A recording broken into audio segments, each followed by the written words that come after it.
At Canaan University, Lily and Jack were excited to attend their favorite class, English Translation Practice, taught by the renowned Dr. Annie Liu.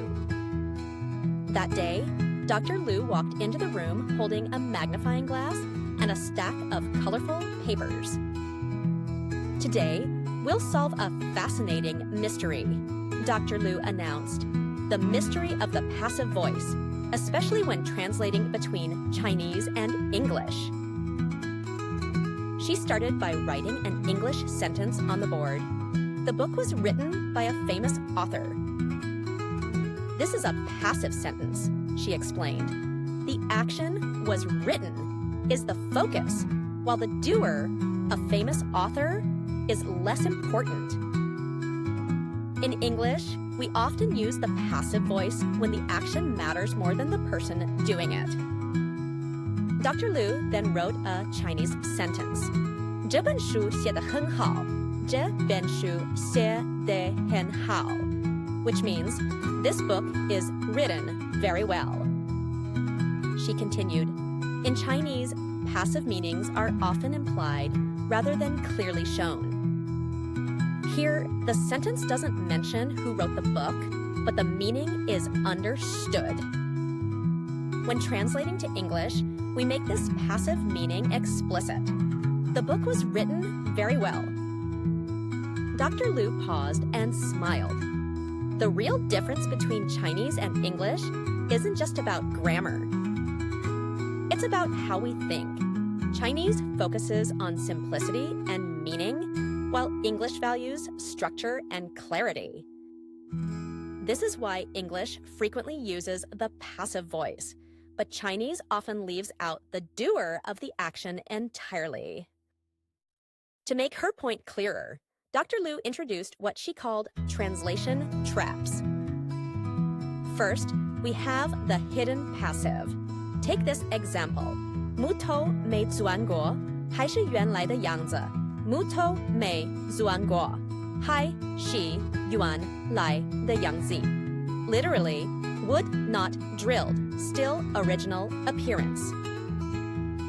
This sentence seems active in Chinese, but has a passive meaning.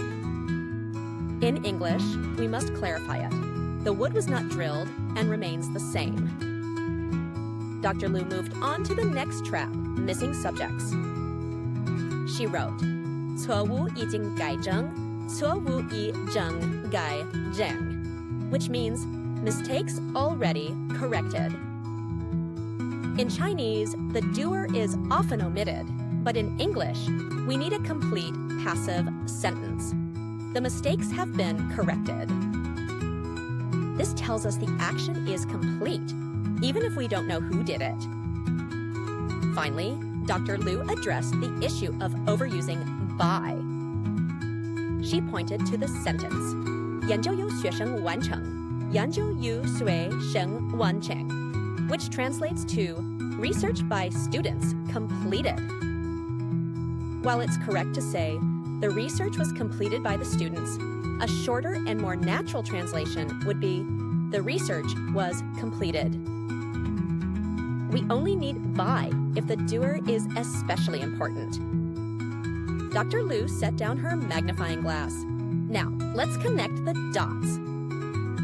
When translating between Chinese and English, remember this. Chinese focuses on meaning and often hides the doer. English values structure, so it uses passive voice to clarify the action and the subject. As Lily and Jack jotted down notes, Dr. Liu summarized. To master passive voice in translation, follow these 3 rules. 1. Look for hidden passive meanings in Chinese. 2. Add subjects for clarity when needed in English. 3. Avoid overusing by unless the doer is significant. She concluded, the passive voice isn't just a grammar tool, it reflects how different cultures view the world. Mastering it will help you translate better and understand both languages more deeply. With that, the students left the classroom, confident in their newfound understanding of how the passive voice bridges the differences between Chinese and English.